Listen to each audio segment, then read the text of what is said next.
You've probably heard of industrial titans like Andrew Carnegie or J.P. Morgan, the men who own the empires. But what about the man who actually built them?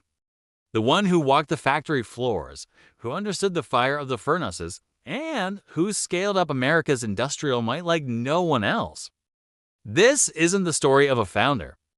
This is the story of a builder, a man whose genius for efficiency and production created the steel backbone of modern America. This is the story of Charles Schwab. Charles Michael Schwab was born in 1862 in Williamsburg, Pennsylvania. He wasn't born into wealth or privilege. His world was the world of working-class America, surrounded by the clatter and smoke of the very mills that would one day define his life. Unlike the moguls who would later become his peers and rivals, Schwab didn't start at the top. He started at the bottom, with his hands dirty and his mind sharp. From a young age, he was fascinated by the mechanics of industry. He chose to study engineering and metallurgy, diving deep into the science of steel. He didn't just want to sell it, he wanted to understand its very essence, how it was forged, how it could be strengthened, and how it could be produced more efficiently than anyone had ever imagined. This foundational knowledge, earned through study and hands-on experience, would become his greatest asset. His career truly began when he took a job at Andrew Carnegie's steel operations. This single decision would set the course for the rest of his life and, in many ways, for the American steel industry itself. Andrew Carnegie was a visionary, but he was also famously demanding. He didn't care for excuses, he cared for results. And in the young, ambitious Charles Schwab, Carnegie found someone who could deliver results beyond his wildest expectations. Schwab's rise through the ranks at Carnegie Steel was nothing short of meteoric. It wasn't fueled by family connections or inherited wealth. It was fueled by pure, unadulterated competence. Schwab had an almost supernatural ability to see inefficiency and eliminate it. He walked the factory floors not as a boss, but as a problem solver. He streamlined processes that had been in place for years, finding ways to reduce waste at every turn. More importantly, he understood people. He knew how to motivate the workers, not through fear, but through respect and shared purpose. He believed that real leadership wasn't exercised from a distant, mahogany-paneled office. It happened right there, amidst the heat and the noise of the steel mill. He talked to the workers, listened to their ideas, and made them feel like they were part of something bigger than just a daily grind. This combination of technical expertise and inspirational leadership was his magic formula. Carnegie, a master at spotting talent, saw the genius in Schwab.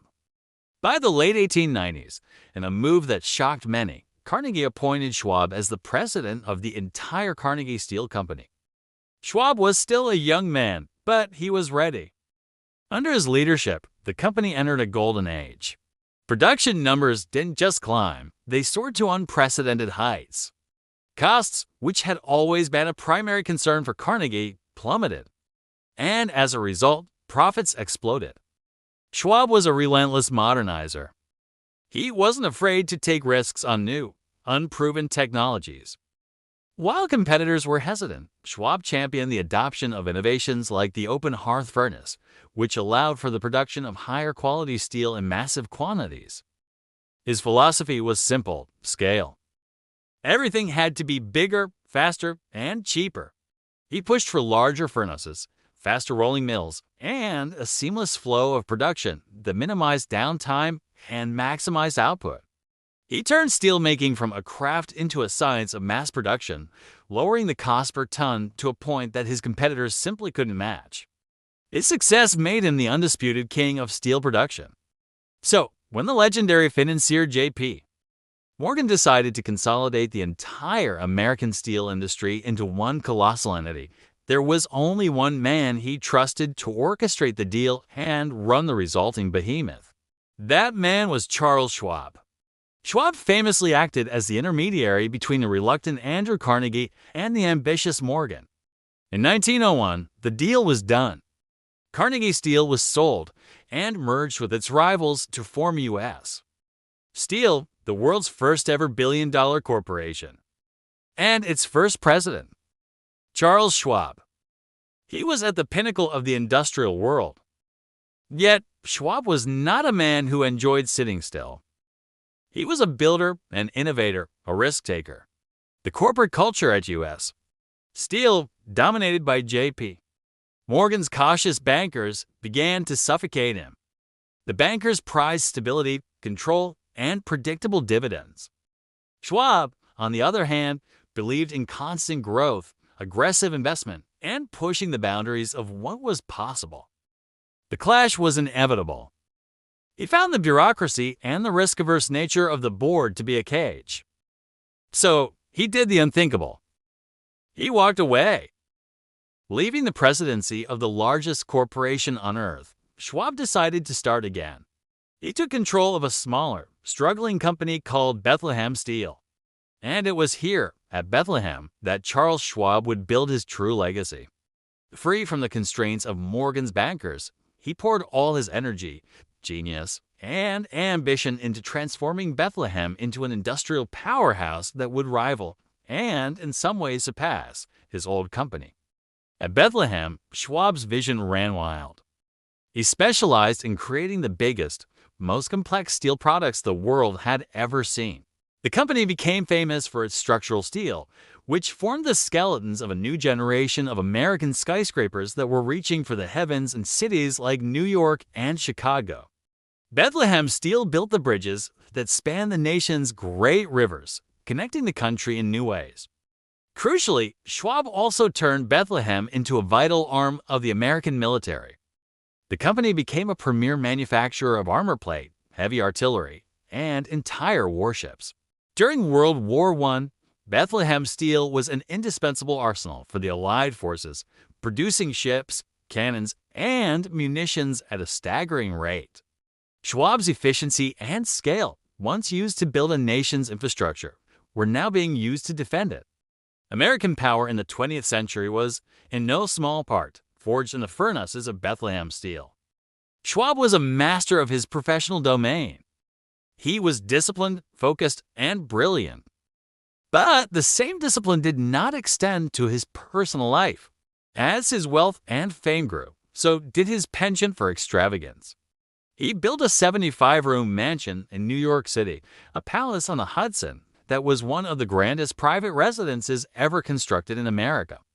He lived a life of lavish parties, high-stakes gambling, and excess. The man who was a genius at managing costs and eliminating waste in his factories was reckless with his own finances. His personal spending spiraled out of control. Over time, his grip on his own industrial empire began to loosen. The Great Depression hit his investments hard, and his personal debts mounted. The relentless drive that had built his steel empires began to fade.